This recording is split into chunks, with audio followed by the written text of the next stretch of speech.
지난 주일까지 우리가 어떤 중보자가 필요한가라는 큰 틀 안에서 우리가 얼마나 깊은 비참함 가운데 있었는지를 살펴봤죠. 오늘은 그 중보자가 갖추어야 할 자격 조건이 무엇인가를 하나씩 살펴보겠습니다. 오늘 16문부터 시작인데 16문은 왜 중보자는 참 사람이어야 하고 동시에 완전히 의로워야 합니까? 라는 것을 묻죠. 우리 16문 같이 읽어봅니다. 왜 중보자는 참 사람이면서 진실로 의로워야 합니까? 답. 하나님의 공의는 죄를 지은 사람이 그 죄값을 치르도록 요구합니다. 그러나 죄인은 다른 사람의 죄까지 대신 담당할 수 없습니다.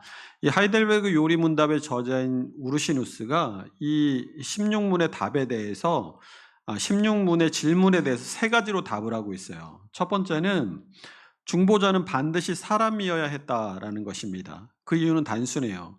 죄를 지은 존재가 사람이었기 때문인 거죠. 하나님의 공의는 죄를 지은 사람이 직접 죄값을 치러야 한다라고 말합니다. 이것이 하나님의 공의의 원칙이에요. 아담 한 사람이 죄를 범함으로 이 죄와 사망이 이 세상에 들어왔잖아요. 그 결과로 모든 사람이 죄인이 되었고 모든 사람이 사망 아래에 놓이게 되었습니다. 우리 로마서 5장 12절 읽어볼까요?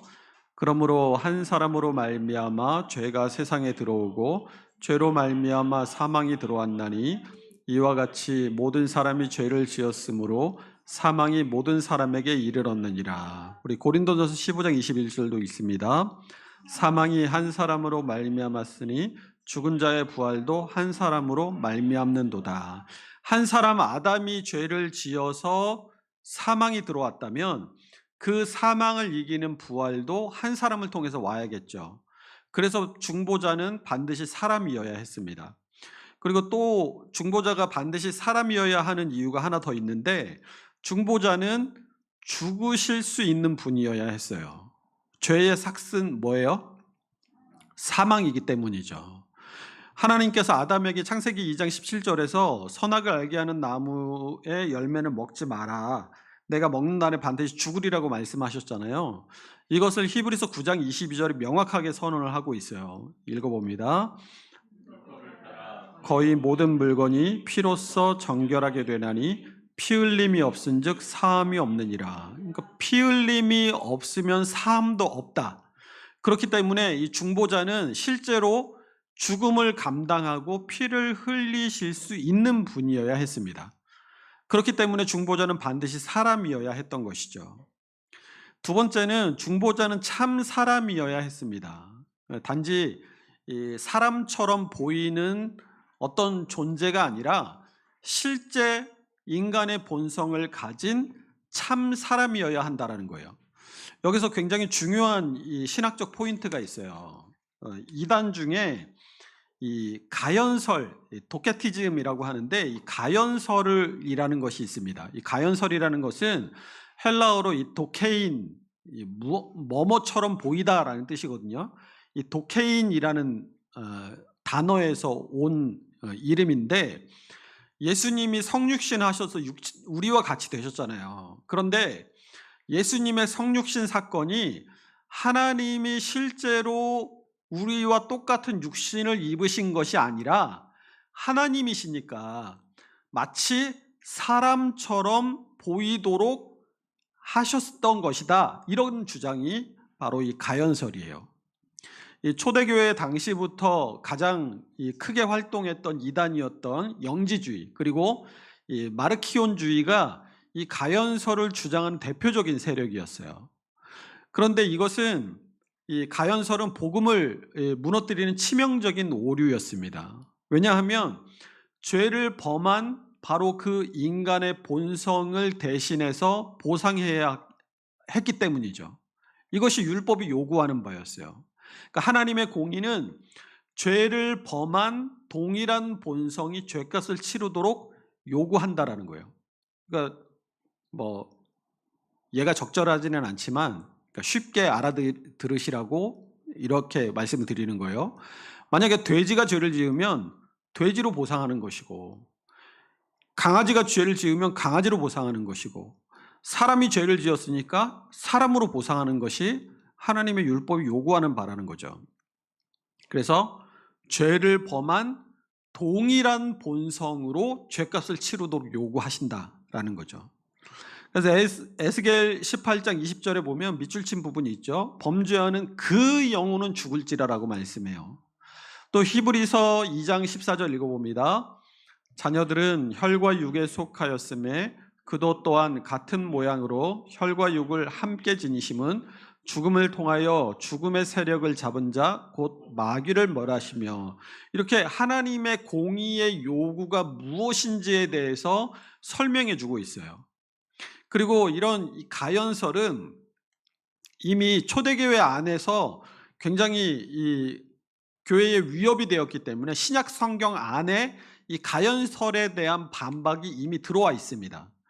요한일서 4장 2절 읽어볼게요. 이로써 너희가 하나님의 영을 알지니 곧 예수 그리스도께서 육체로 오신 것을 시인하는 영마다 하나님께 속한 것이요. 그러니까 예수 그리스도께서 육체로 오셨다는 것을 부인하는 사람은 뭐라는 거예요? 하나님께 속한 자가 아니라는 거예요. 또 요한일서 1장 1절로 읽어봅니다. 태초부터 있는 생명의 말씀에 관하여는 우리가 들은 바요, 눈으로 본 바요, 자세히 보고 우리의 손으로 만진 바라. 이게 무슨 말이냐면 예수님의 육체는 실제였다라는 얘기를 하는 거예요. 사도 요한이 굳이 이런 표현들을 강조한 것 자체가 당시 그 교회를 크게 위협했던 이 가연설에 대한 직접적인 반박이었던 거죠. 요한복음 1장 14절에도 보시면 밑줄 쳐놨죠. 말씀이 육신이 되어라는 구절이 들어가 있잖아요. 근데 제가 여러분 사르크스라는 이 단어에 대해서 설명해 드린 적이 있잖아요. 이 사르크스가 뭐예요? 우리의 눈에 보이고 만져지고 하는 이 육체, 이 고기 덩어리, 이 고기와 피와 이 뼈로 구성된 이 육체, 이것을 사르크스라고 말한다고 그랬잖아요. 그러니까 이 요한복음 1장 14절에서 말씀이 사르크스가 되어, 그러니까 우리 눈에 보이는 실제 우리가 만지는 우리와 똑같은 육체를 가졌다라고 요한복음 1장 14절이 말하고 있다는 거죠. 그러니까 이 모든 구절들이 예수 그리스도의 육체적 실체성을 분명히 증거하고 있습니다. 신약 저자들의 증거처럼 예수님은 실제로 인간이 되셨어요. 배고프심도 경험했고 피곤함도 경험하셨고 또 슬픈 일을 당할 때 눈물도 흘리셨습니다. 그런데 뭐가 달라요? 우리와 다 똑같은 분인데 뭐 한 가지가 달라요. 뭐가 달라요? 죄가 없으세요. 여러분, 예수님이 우리와 똑같은 분인데 죄가 없다라는 것이 우리에게 엄청 큰 위로가 됩니다. 이게 어떻게 우리에게 위로가 돼요? 만약 예수님이 이 가연설자들이, 가연설 이단들이 주장하는 것처럼 우리와 전혀 다른 존재로 그냥 사람처럼 보이는 환영으로 우리와 함께 있었다라고 한다면, 그 환영으로 있는 그 예수님은 우리의 연약함과 인생의 비참함과 고통을 이해하실 수 있었겠어요? 이해하실 수 없었을 거라는 거죠.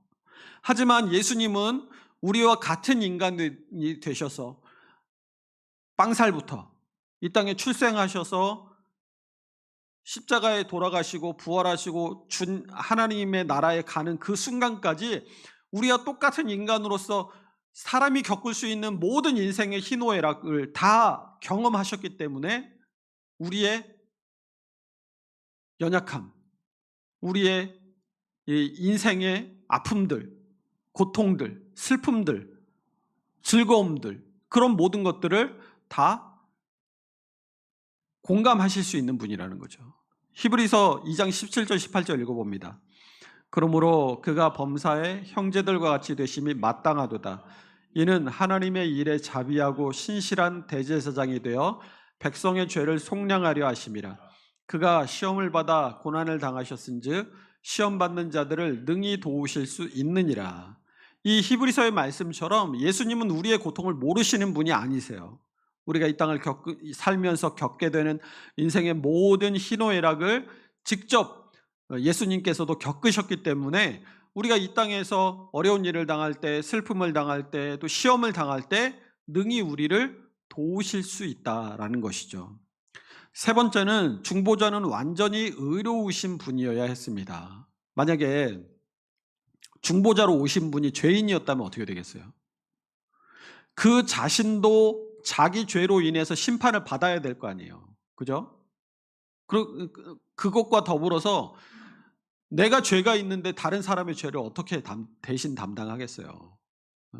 불가능한 일이라는 거죠. 그래서 이사야 선지자가 이사야 53장 11절에서 나의 의로운 종이 자기 지식으로 많은 사람을 의롭게 하며 또 그들의 죄악을 친히 담당하리라 라고 오실 메시아에 대해서 예언했습니다. 베드로도 예수님에 대해서 이 베드로전서 2장 22절 있습니다. 그는 죄를 범하지 아니하시고 그 입에 거짓도 없으시며, 또 베드로전서 3장 18절에서는 그리스도께서도 단번에 죄를 위하여 죽으사 의인으로서 불의한 자를 대신하셨다라고 말씀해요. 예수님은 죄가 없으셨기 때문에 우리의 죄를 대신 담당하실 수 있었다라는 것이죠.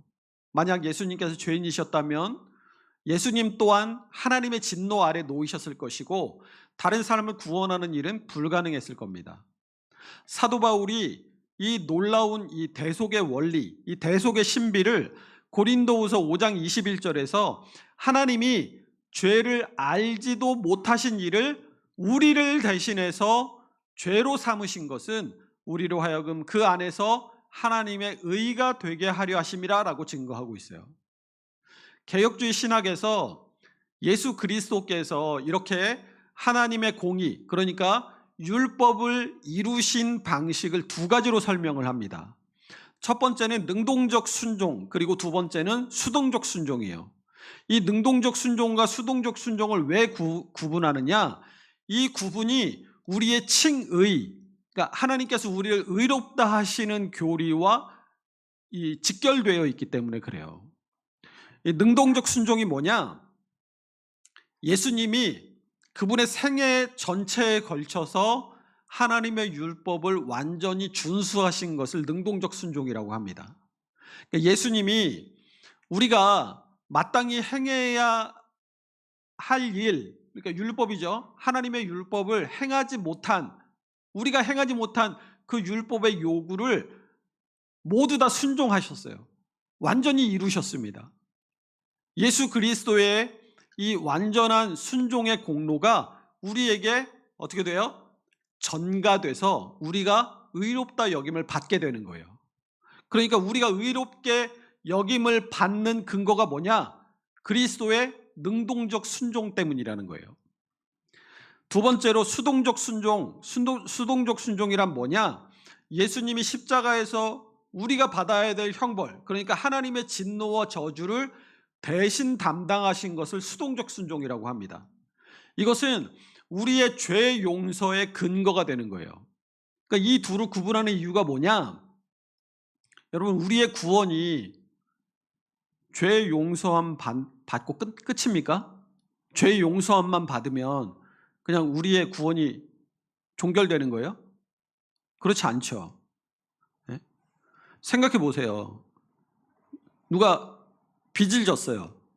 근데 누군가가 대신해서 그 빚을 갚아줬어요. 그러면 이 사람에게 이제 빚이 있어요, 없어요? 없잖아요. 빚은 없어요.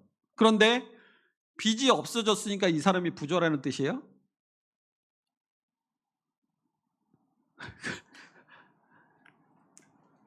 누가 내가 1,000,000원을 빚졌는데 누가 내 1,000,000원을 갚아줬어요. 그러면 나한테 내가 그 사람이 내 빚을 갚아줬으니까 내가 1,000,000원이 생긴 거예요? 내 통장 잔고는 얼마예요? 빵원이잖아요. 그쵸? 그러니까 죄 용서함만으로는 우리는 하나님 앞에서 어떤 존재인 거예요? 빵인 거예요, 빵. 죄는 없는데 의롭지도 않은 거예요.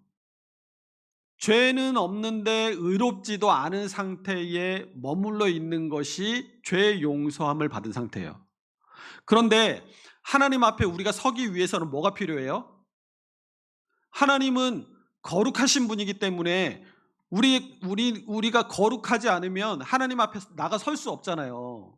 그런데 그 의가, 하나님 앞에 나가 설 수 있는 의가 우리에게 있습니까? 없잖아요. 그러면 나한테 그 의가 없으니까 어떻게 해야 돼요?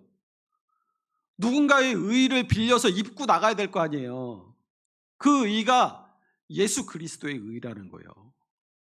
그래서 우리가 죄 용서함을 받아서 죄가 없어진 상태에서 하나님 앞에 우리가 나가 서기 위해서는 죄 없는 상태에서 가능한 것이 아니라 하나님께서 우리를 의롭다라고 여겨주시는 일이 우리에게 반드시 필요하다는 거예요. 여기서 뭐가 필요하냐? 능동적 순종이 결정적으로 필요한 거예요. 예수님께서 평생 이 땅에 오셔서 평생 율법을 완전하게 지키시고 순종하신 그분의 의로움이 우리에게 전가될 때, 우리가 그분의 의를 덮어쓰고 하나님 앞에 나가설 때에 하나님께서 그리스도의 의를 보시고 우리를 비로소 의로운 자다라고 인정해 주신다는 거죠. 정리하면 이렇게 돼요. 수동적 순종으로 내 죄가 그리스도에게 전가돼서 죄 용서함을 받아요. 자, 이거 잘 보세요. 내 죄가 누구에게 전가돼요? 그리스도에게. 수동적 순종에서는 내 죄가 그리스도에게 전가돼요. 능동적 순종에서는 어떻게 돼요? 그리스도의 의가 나에게 전가되는 거예요. 그래서 내가 의인이 되는 겁니다. 이 두 가지가 함께 이루어질 때 비로소 완전한 칭의가 성립하는 거예요. 하나님께서 우리를 의인으로 그때 비로소 불러주신다는 거예요. 죄만 사라져서는 안 되고 그리스도의 완전한 의를 입은 자로서 우리가 하나님 앞에 서게 되는 것, 그것이 칭의라는 겁니다. 자, 17문. 왜 중보자는 참 하나님이어야 합니까? 답 읽어봅니다.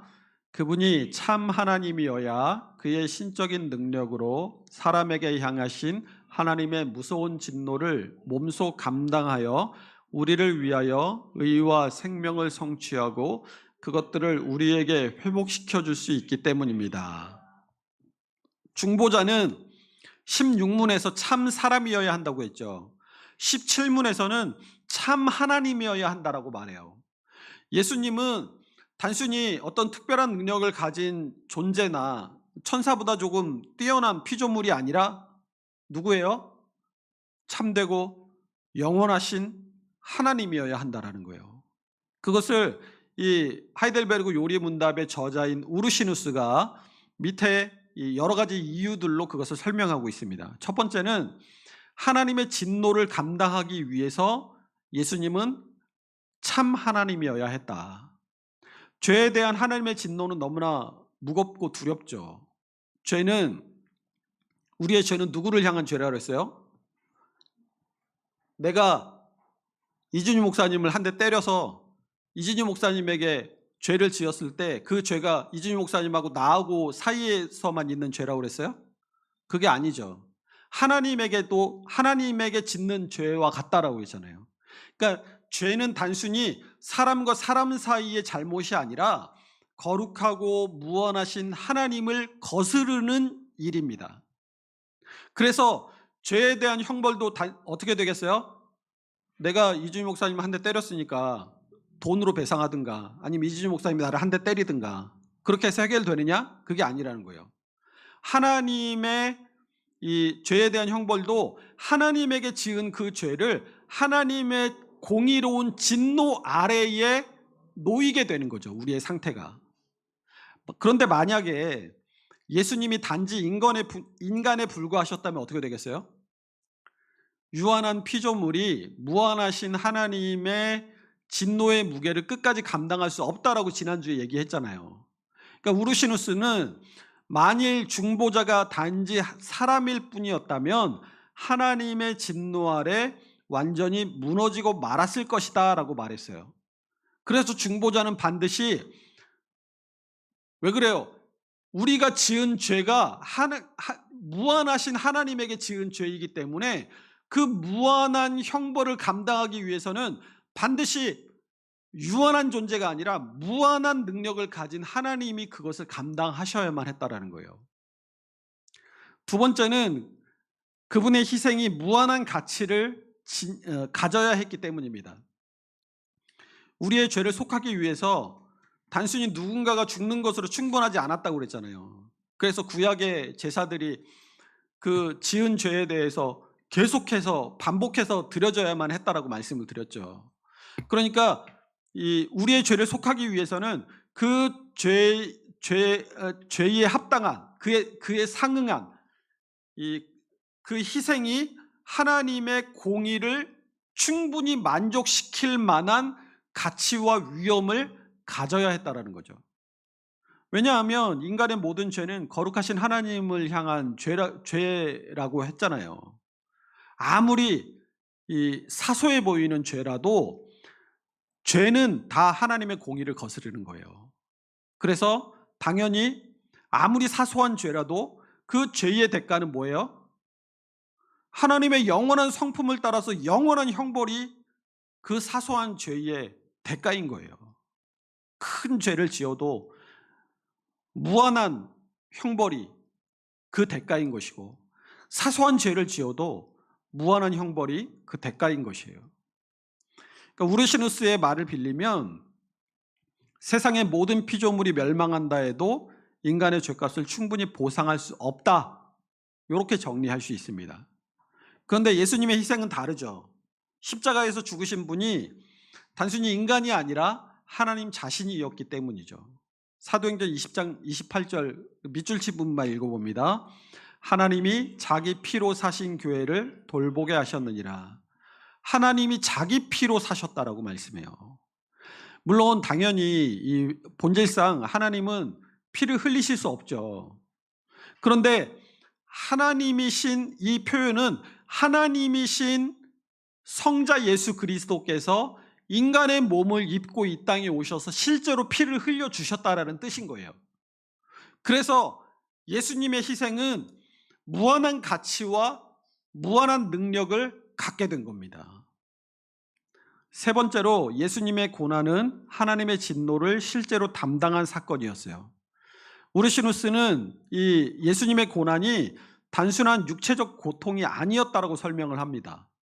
예수님이 십자가에서 단지 사람들에게 고난당하신 것이 아니라 이 죄를 향한 하나님의 진노를 온몸으로 담당하신 거예요. 이사야 53장 6절 읽어봅니다. 우리는 다 양 같아서 그릇 행하여 각기 제 길로 갔거늘 여호와께서는 우리 모두의 죄악을 그에게 담당시키셨도다. 그래서 예수님은 겟세마네 동산에서 기도하시면서 심히 괴로워하시고 땀방울이 핏방울처럼 될 만큼 기도하신 거예요. 여기서 한 가지 의문이 들 수도 있겠죠. 역사 속에 수많은 순교자들이 있지 않았습니까? 그 순교자들이 담대한 모습으로 또 즐거운 모습으로 죽음을 받아들였는데 왜 예수님은 이렇게 괴로워하시고 할 수만 있으면 이 잔을 내게서 옮겨달라고 이야기하시고 그걸 그렇게 괴로워하셨을까? 왜 그런 극심한 고통을 드러내셨을까?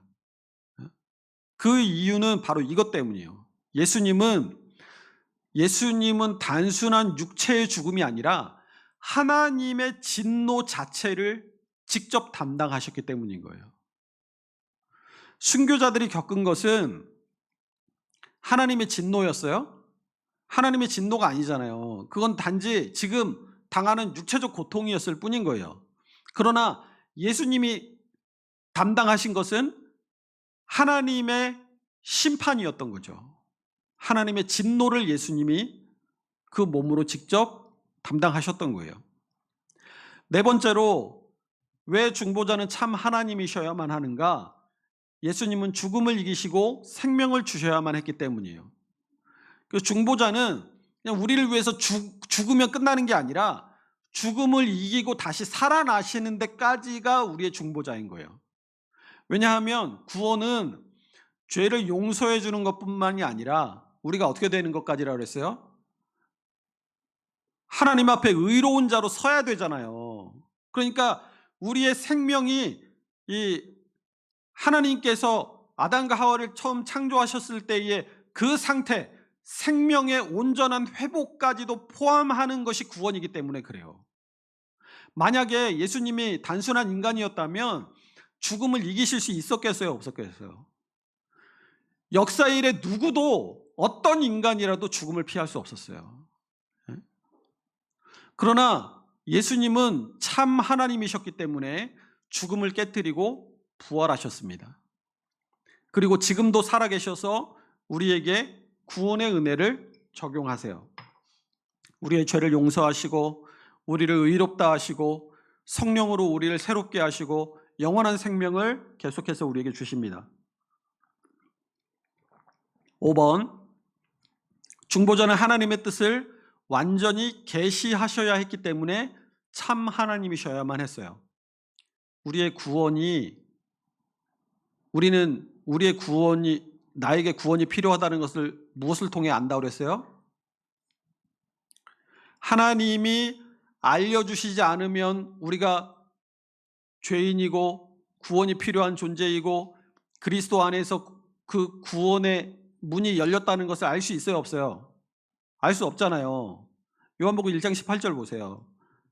시작. 본래 하나님을 본 사람이 없으되 아버지 품속에 있는 독생하신 하나님이 나타내셨느니라. 그러니까 예수님은 이 단순한 선생님이나 율법 교사가 아니라 하나님을 완전히 나타내시는 분이에요. 오직 하나님만이 하나님의 온전하신 뜻 그리고 그분의 구원의 계획을 완전하게 계시해 주실 수 있습니다. 사람이 그걸 어떻게 알겠어요? 하나님의 그 무한하신 그 지혜와 우리의 구원을 향한 놀라운 그 계획들을 사람이 어떻게 알아요? 인류 역사상 그 어떤 선지자라고 할지라도 그 어떤 위대한 신앙의 인물이라고 할지라도 하나님의 구원의 계획을 완전히 이해하고 그것을 알고 그것을 따르고 전했던 사람은 없어요.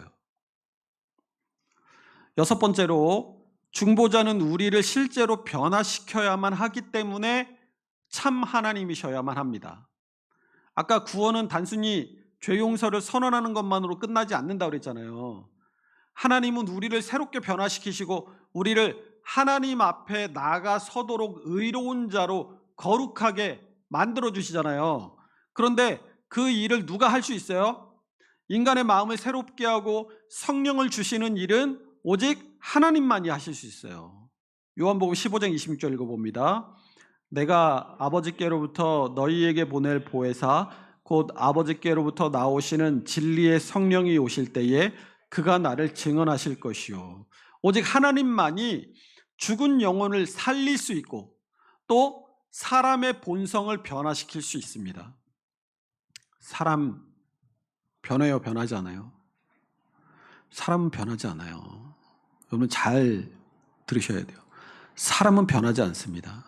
사람이 변하는 유일한 방법이 뭐냐? 성령께서 그를 바꿔주시는 방법밖에 없어요. 아무리 성령의 역사 없이 아무리 변한 것 같은 사람이라도 급박한 상황이 오면 아니면 그러니까 어떤 환경이나 상황이 갖춰지면 옛날에 가지고 있던 그 자기 본성의 모습이 툭툭 튀어나오는 게 사람이에요. 나조차도 나는 그런 옛날 모습들은 다 이제 잊었어. 나는 그런 사람이 아니야 라고 한다고 할지라도 어느 순간 어떤 상황이 돼서 자기 안에 숨어있던 그 악한 본성이 탁 하고 튀어나오면 자기 자신도 깜짝 놀래요. 사람은 변하지 않습니다. 그러나 사람을 변화시키는 유일한 방법은 성령께서 바꿔주시는 거예요. 오직 하나님만이 이렇게 죽은 영혼을 살리고 사람의 본성을 변화시킬 수 있습니다. 그래서 중보자는 반드시 참 하나님이어야 했다라는 거죠. 우리 18문 읽어봅니다. 그러면 그 중보자 곧 참 하나님이시며 동시에 참 사람이시고 진실로 의로우신 분은 누구입니까? 답이 있습니다. 우리 주 예수 그리스도이십니다. 그분은 우리를 완전히 구원하여 우리를 하나님 앞에 의로워지도록 하기 위하여 오셨습니다. 자, 우리가 지금까지 어떤 중보자가 필요한지를 계속 살펴봤죠. 참 사람이신 중보자, 그리고 완전히 의로우신 중보자, 그리고 동시에 참 하나님이신 중보자여야 한다라는 거예요. 그러면 남은 질문은 하나예요. 그렇다면 그 중보자가 누구냐? 그런 자격을 갖춘 중보자가 누가 있냐? 요리문답이 이 18문의 답에서 분명하게 주 예수 그리스도이십니다 라고 대답을 하고 있어요. 왜 예수님만 중보자가 되실 수 있을까요? 우르시누스는 먼저 이 삼위 하나님 가운데 왜 성자 하나님만이 중보자가 되시는지를 우리에게 설명해 줍니다. 성부 하나님이 중보자가 되실 수 없는 이유는 성부는 이 보내시는 분이기 때문에 그래요. 두 번째로 성령 하나님도 중보자가 되실 수 없습니다. 성령께서는 중보자이신 그리스도로부터 보내심을 받으시는 분이기 때문에 그래요. 그러니까 오직 성자 하나님만이 중보자가 되시는 거예요. 성자께서는 아버지께로부터 보냄을 받아서 세상에 오셨죠. 그리고 우리를 위해 사람이 되셨죠. 그리고 우리를 대신해 십자가에서 죽으셨어요. 그렇기 때문에 성자 예수 그리스도만이 우리의 유일한 중보자가 되신다. 우리 디모데전서 2장 5절 읽어봅니다. 하나님은 한 분이시요 또 하나님과 사람 사이에 중보자도 한 분이시니 곧 사람이신 그리스도 예수라. 그래서 중보자는 한 분뿐이고 그분은 예수 그리스도이신 거예요. 예수님은 우리에게 지혜와 의와 거룩함과 구속이 되십니다. 18문의 핵심 본문이 이 18문의 답을 보시면 고린도전서 1장 30절 이렇게 되어 있죠. 거기 읽어볼게요. 너희는 하나님으로부터 나서 그리스도 예수 안에 있고 예수는 하나님으로부터 나와서 우리에게 지혜와 의로움과 거룩함과 구속함이 되셨으니. 예수님이 우리에게 무엇이 되신다고요? 지혜와 의와 거룩함과 구속이 되신다 얘기합니다. 이 우르시누스가 이 네 가지를 자세히 설명을 해주고 있어요. 1번, 예수님은 우리의 지혜이십니다. 인간은 죄로 인해서 하나님을 바로 알 수 없게 됐다고 했잖아요. 우리의 지성과 우리의 마음이 어두워졌기 때문에. 그러나 예수님께서 하나님을 알게 하시고 구원의 길을 우리에게 가르쳐 주십니다. 우리 고린도전서 1장 24절 읽어봅니다. 오직 부르심을 받은 자들에게는 유대인에게나 헬라인이나 그리스도는 하나님의 능력이요 하나님의 지혜니라. 그리스도는 하나님의 능력이고 하나님의 지혜라는 거예요. 두 번째로 하나님은 우리의 의로우심입니다. 우리는 하나님 앞에서 의로울 수 없는 죄인이라고 했잖아요. 그런데 아까 뭐라 그랬어요? 능동적인 순종 때문에 그리스도의 의가 우리에게 전가돼서 우리가 그리스도의 의로 옷 입고 하나님 앞에 나가 설 수 있다고 그랬잖아요. 이것이 칭의라고 말씀드렸죠. 그러니까 하나님께서는 우리의 행위가 아니라 그리스도의 의를 보시고 우리를 의롭다고 선언하십니다. 세 번째로 예수님은 우리의 거룩함이 되십니다.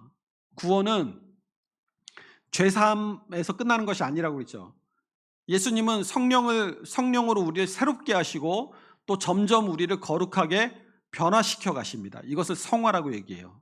그러니까 성화는 우리의 힘으로 스스로 깨끗해지려고 애쓰고 노력해가지고 우리가 점점 거룩해지는 것이 아니라 그리스도께서 성령으로 우리 안에 역사하실 때 우리가 거룩해진다는 거예요. 네 번째로 예수님은 우리의 구속이 되십니다. 이 구속이라는 말은 한자어로 그대로 풀이하면 값을 지불하고 다시 사왔다라는 뜻이에요. 우리는 죄와 사망 아래에 팔린 존재였잖아요. 그런데 예수님께서 자기의 피값으로 우리를 다시 사신 거예요. 그리고 마지막 날 우리의 완전한 구원을 이루실 겁니다. 이 하이델베르그 요리문답 16문에서 18문, 그러니까 오늘 이 6주일이 다루고 있는 핵심 교리가 뭐냐면 그리스도의 양성론을 다루고 있어요. 이 그리스도의 양성론이라는 것이 뭐냐면 뭐 예수님이 한 몸에 뭐 남자도 있고 여자도 있고 이 뜻이 아니라 예수님이 완전한 하나님이시다. 그리고 동시에 완전한 인간이시다. 이것이 그리스도의 양성론이에요. 이 초대교회가 예수 그리스도가 하나님이냐 아니면 사람이냐를 놓고 치열하게 논쟁을 벌였어요. 그래서 451년에 칼게톤 공의회에서 거기 읽어볼게요.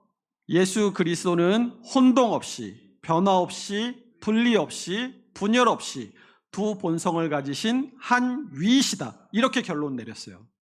신성이 인성으로 변하지 않았고 인성이 신성에 흡수되지도 않고 두 신성과 인성이라는 두 본성이 예수 그리스도라는 한 인격 안에 완전하게 결합되어 있다라는 선언이 바로 이 칼게톤 공의회의 예수 그리스도의 신성과 인성에 대한 결론이었습니다.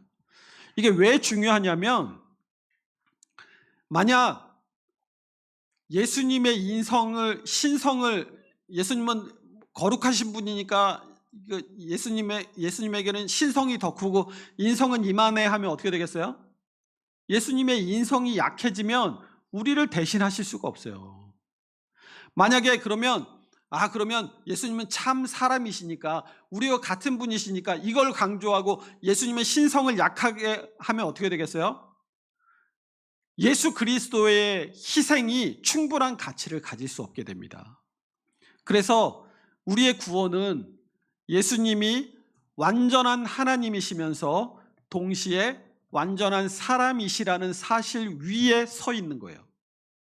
또 교회가 전통적으로 예수 그리스도를 왕, 선지자, 제사장 이 세 가지 직분으로 이해를 해왔잖아요. 선지자로서 하나님의 뜻을 계시하시고 제사장으로서 자기 자신을 제물로 드려서 우리의 죄를 속량하시고 왕으로서 우리를 다스리시고 보호하신다고 이야기를 합니다. 그러면 오늘 지금 다루고 있는 이 중보자의 교리는 무엇과 연결되어 있는 거예요? 제사장의 직분, 예수 그리스도의 삼중직 가운데 제사장의 직분과 깊이 연결되어 있는 거예요. 자, 19문, 당신은 그것을 어떻게 알 수 있습니까? 답 읽어봅니다. 성경이 그것을 알게 해줍니다. 하나님께서는 이미 에덴 동산에서 복음을 계시하셨고 그 후엔 거룩한 족장과 선지자들을 통하여 선포하셨고 율법의 의식과 희생제사를 통하여 미리 상징적으로 보여주셨으며 마침내 그의 사랑하시는 아들을 통하여 복음을 성취하셨습니다. 지금까지 우리의 중보자가 누구인가, 어떤 분인가 그걸 배웠잖아요. 그러면 우리가 그것을 어떻게 알 수 있는가? 어떻게 그걸 우리가 알았어요? 요리문답이 말해주죠. 성경이 그것을 알게 해줍니다라고 정확하게 이야기합니다. 그러니까 우리의 그 인간적인 철학이나 탐구를 통해서 우리의 구원과 우리의 구원을 위해서 하나님이 우리를 위해서 죽어주시고 그 구원의 계획을 실행하셔서 우리가 영생을 얻게 됩니다. 그걸 알 수 있는 방법이 있다는 거예요? 없어요. 하나님께서 우리를 향해서 계시해 주신 복음을 통해서만 우리는 우리의 구원의 길을 알게 된다는 겁니다. 하나씩 살펴볼게요. 1번, 복음이란 무엇인가? 이 복음은 예수 그리스도를 통한 구원의 소식이죠. 우리 누가복음 2장 10절 11절 있습니다. 천사가 이르되 무서워하지 말라. 보라, 내가 온 백성에게 미칠 큰 기쁨의 좋은 소식을 너희에게 전하노라. 오늘 다윗의 동네에 너희를 위하여 구주가 나셨으니 곧 그리스도 주시니라. 이 복음이라는 단어 자체가 한자어 그대로 풀어보면 기쁜 소식이라는 뜻이잖아요. 그러니까 왜 기쁜 소식이겠어요? 죄인이 용서받을 수 있기 때문에 기쁜 소식이고, 하나님의 진노 아래에 있던 우리가 구원을 받을 수 있었기 때문에 기쁜 소식이고, 죽음 아래에 있던 자가 영생을 얻는 자리로 옮겨졌기 때문에 기쁜 소식인 거죠. 그래서 복음은 착하게 살아라라는 말이 아니에요. 이 착하게 살아라라는 것은 구원받은 사람의 삶의 양태는 될 수 있어도 구원의 조건이 될 수는 없습니다. 착하게 산다고 구원받는 거 아니에요. 그렇다고 해서 구원받은 사람이 나쁘게 살면 또 안 되겠죠. 그래서 이 복음은 이 인간 스스로는 절대 구원받을 수 없다라는 사실을 전제로 하고 이 복음이 그 위에 올려져 있어요. 그래서 복음이 이 인간의 행위가 아니라 오직 그리스도의 은혜로만 가능하다라는 것을 복음이 계속해서 이야기를 합니다. 우리 요한복음 6장 40절 읽습니다. 내 아버지의 뜻은 아들을 보고 믿는 자마다 영생을 얻는 이것이니 마지막 날에 내가 이를 다시 살리리라 하시니라. 이번 복음은 신약에서 갑자기 생겨난 게 아니죠. 많은 사람들이 이 복음이 예수 그리스도로부터 출발했다라고 생각을 해요. 그러나 그렇지 않아요. 복음은 창세기부터 이미 존재했습니다. 복음이 언제 제시되었냐면 타락한 직후에 에덴 동산에서 처음 계시되었어요. 창세기 3장 15절에서 하나님이 여자의 후손이 뱀의 머리를 상하게 할 것이라고 약속하시잖아요. 이것을 최초의 복음, 그래서 원복음 혹은 원시복음이라고 이야기합니다. 그렇기 때문에 구약의 성도들도 결국 누구를 통해 구원을 받는 거예요? 우리를 구원하신 동일한 예수 그리스도를 통해서 구원받는 거예요. 구약의 성도들도. 히브리서 13장 8절이 예수 그리스도는 어제나 오늘이나 영원토록 동일하시니라라고 증거하잖아요. 예수 그리스도는 영원토록 동일하시다니까요. 구약의 예수 그리스도와 신약의 예수 그리스도가 다른 분이 아니에요. 요한복음 14장 6절 읽어봅니다. 예수께서 이르시되 내가 곧 길이요 진리요 생명이니 나로 말미암지 않고는 아버지께로 올 자가 없느니라. 예수님 시대에만 예수님을 통하지 않고는 아버지께로 갈 수 없었어요? 구약에도 마찬가지예요. 구약 시대에도 예수 그리스도를 통하지 않고는 아버지께로 갈 자가 아무도 없었어요. 당연히 이 구약 시대에도 예수님 오시기 전 성육신 하기 전에 구약 시대에도 구원의 길은 오직 그리스도뿐이었습니다. 다만 이 구약 시대에는 뭘 바라본 거예요? 오실 그리스도를 바라본 거예요. 그리고 오실 그리스도를 바라보는 그 믿음으로 구원받았어요. 그리고 우리는 어떻게 구원받아요? 이미 오신 그리스도를 믿음으로 구원을 받습니다. 이것 차이일 뿐인 거예요. 그러면 자 생각해 보세요. 구약 시대에 예수님이 아직 오시기 전이에요. 근데 구약의 백성들은 어떻게 구원받았다고요? 오실 그리스도를 바라봄으로 구원받았잖아요. 그러니까 이것도 믿음인 거잖아요. 그죠? 오실 그리스도를 바라보는 거니까 그 믿음이잖아요. 그러면 우리만 믿음으로 구원받은 거예요? 아니에요. 구약의 백성들도 믿음으로 구원받았어요. 자, 3번. 하나님은 복음을 점점 더 분명하게 계시하셨습니다. 이 우르시누스는 이 복음의 계시가 점진적으로 드러났다라고 설명을 합니다. 그래서 이것을 복음의 점진성이라고 하는데 이 사도 바울이 그런 표현을 하잖아요. 그때가 되면 우리가 이 장막이 걷히고 서로가 얼굴과 얼굴을 보는 것 같이 주님을 뵙게 될 것이다라는 표현을 하잖아요. 그러니까 구약 시대에 처음에 원시복음 때에는 이게 꽁꽁 이게 가려져 있어가지고 복음은 있는데 예수 그리스도가 계시되기는 했는데 그 모습이 희미했어요. 그런데 시간이 지나면서 율법을 통해서 또 제사를 통해서 선지자들을 통해서 또 그리스도가 태어나심을 통해서 이 커튼이 여러 겹으로 겹쳐져 있던 이 커튼이 한 겹씩 한 겹씩 이렇게 벗겨진 겁니다. 그리고 마침내 예수 그리스도께서 오심을 통해서 그 복음의 커튼이 완전히 벗겨진 거예요. 그래서 처음에 낙원에서 처음 계시하셨어요. 아담과 하와가 죄를 범한 직후에 하나님이 즉시 구원을 약속하셨죠. 이것을 이 구속사의 출발점이라고 합니다. 두 번째는 족장들과 선지자들을 통해서 선포하셨어요. 아브라함과 이삭과 야곱에게 언약을 통해서 약속하셨고, 또 여러 선지자들을 통해서 메시아가 올 것이다, 메시아가 너희를 구원할 것이다, 메시아가 올 것이다를 계속해서 선포하게 하셨습니다. 우리 사도행전 10장 43절 읽어봅니다. 그에 대하여 모든 선지자도 증언하되 그를 믿는 사람들이 다 그의 이름을 힘입어 죄사함을 받는다 하였느니라. 그러니까 구약 전체는 결국 오실 그리스도를 바라보게 하는 책이에요. 자, 세 번째, 희생제사와 의식들로 예표하셨습니다. 그러니까 구약의 제사제도는 단순히 하나님이 내가 제사 받고 싶으니까 너희 제사해, 그게 아니라는 거예요. 어린 양의 희생과 유월절과 성막과 성전과 대제사장과 이런 모든 이 구약에서 율법이 제정한 이 종교 의식들은 오실 그리스도를 보여주는 그림자였던 거예요. 예를 들면 이 유월절 어린 양의 피로 이스라엘이 죽음을 면했던 것처럼 우리의 어린 양이신 예수 그리스도의 피가 뿌려짐으로 우리가 심판에서 건짐을 받은 것이죠. 네 번째, 마지막으로 이 예수 그리스도 안에서 완전히 성취됐습니다.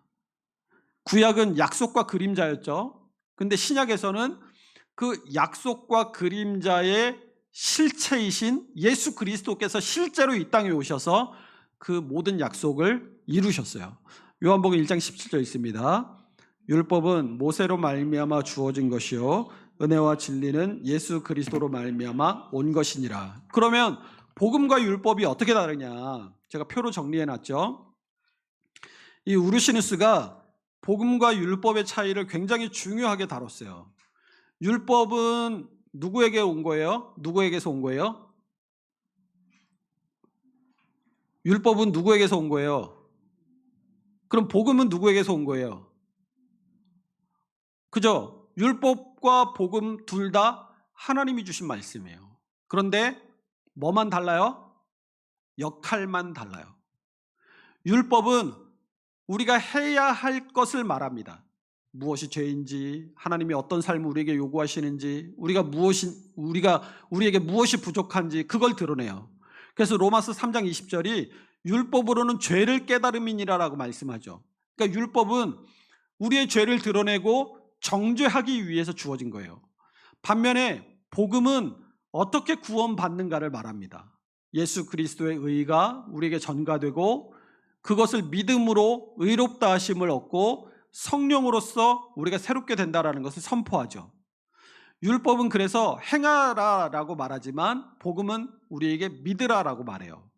물론 이 참된 믿음은 반드시 순종의 삶으로 이루어지게 됩니다. 아까 착하게 사는 것이 구원의 조건은 아니지만 이 구원받은 사람의 삶의 양태라고 말씀을 드린 것처럼 참된 믿음은 반드시 순종의 삶으로 이어지게 되어 있어요.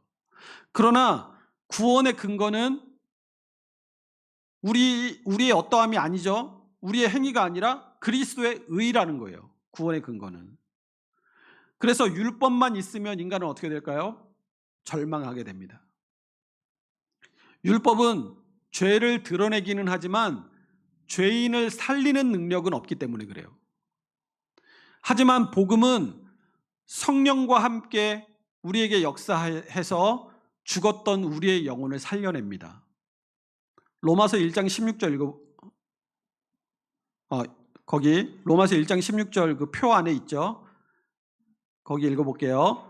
복음은 모든 믿는 자에게 구원을 주시는 하나님의 능력이 됩니다. 로마서 10장 17절도 읽습니다. 그러므로 믿음은 들음에서 나며 들음은 그리스도의 말씀으로 말미암았느니라. 그러니까 이 19문은 우리가 복음을 어떻게 알 수 있느냐 이런 이식의 문제를 다루고 있는 게 아니에요. 이 19문 안에 개혁주의적인 성경 해석의 핵심, 성경을 어떻게 바라보고 그것을 어떻게 해석해내느냐 하는 이 핵심 원리가 담겨져 있어요. 그 두 가지입니다. 첫 번째는 성경의 통일성, 두 번째는 구속사적 해석이에요. 구약과 신약이 서로 다른 두 개의 종교가 아니죠. 구약은 그림자이고 신약은 실체이지만 둘 다 뭘 가리켜요? 둘 다 그리스도를 가리키는 거예요. 그리고 둘 다 동일한 구원을 선포합니다. 오실 그리스도를 믿음으로, 오신 그리스도를 믿음으로 구원을 얻게 된다라는 동일한 진리를 선포하잖아요. 구약의 성도들이 바라보던 오실 메시아와 우리가 믿는 오신 그리스도는 동일한 분인 거예요. 또 이것은 이 성경을 어떻게 읽어야 하는가, 이 구속사적 해석에 대한 중요한 원칙이 돼요. 레위기의 제사법이나 시편의 이 시나 이사야의 고난받는 종 같은 이런 모든 내용들이 그리스도를 향해서 수렴되고 있어요. 우리는 이것을 이 구약을 이렇게 구약을 읽으면서 그 안에서 그리스도를 발견해 내려는 해석 방식을 그리스도 중심적 성경 해석이라고 불러요. 요한복음 5장 39절 보세요. 읽습니다. 너희가 성경에서 영생을 얻을 생각하고 성경을 연구하거니와 이 성경이 곧 내게 대하여 증언하는 것이니라. 예수님 자신이 이 구약 성경 전체가 자신에 대한 증언이다라고 선언하셨어요. 그러니까 우리가 성경을 읽을 때 신약은 예수님이 오신 뒤에 예수님의 말씀이고 구약은 예수님 오시기 전에 율법의 말씀이니까 구약은 좀 덜 중요해. 그게 아니고 우리가 구약을 읽을 때라도, 그리고 구약에서 어떤 본문을 읽더라도 그 안에서 그리스도를 발견하는 눈을 길러야 되는 거예요. 이것이 그리스도 중심적 성경 해석인 겁니다. 오늘 우리가 배운 이 6주일의 핵심은 뭐였어요? 중보자는 첫 번째, 참 사람이어야 한다. 두 번째, 중보자는 참 하나님이어야 한다. 그리고 그 중보자는 바로 누구다? 예수 그리스도시다. 우리는 이것을 무엇을 통해 알아요? 성경, 그러니까 하나님께서 친히 계시해 주시는 복음을 통해서 알게 된다라는 것이 오늘 이 6주일의 핵심인 거예요. 성경은 에덴 동산에서부터 족장과 선지자들을 거쳐서 그 복음의 실체이신 예수 그리스도의 오심까지 동일하게 한 분을 성경은 가리키는 표지판이에요. 어떤 성경이든 다 그리스도를 향하고 있습니다. 그리스도를 가리켜요. 우리 유일한 중보자, 우리 주 예수 그리스도를 가리킨다라는 것이죠. 사도행전 4장 12절이 다른 이로서는 구원을 받을 수 없나니 천하 사람 중에 구원을 받을 만한 다른 이름을 우리에게 주신 일이 없음이라라고 말씀합니다. 이 사도행전 4장 12절의 고백이 이 6주일을 배운 우리의 고백이 되어야 할 줄로 믿습니다.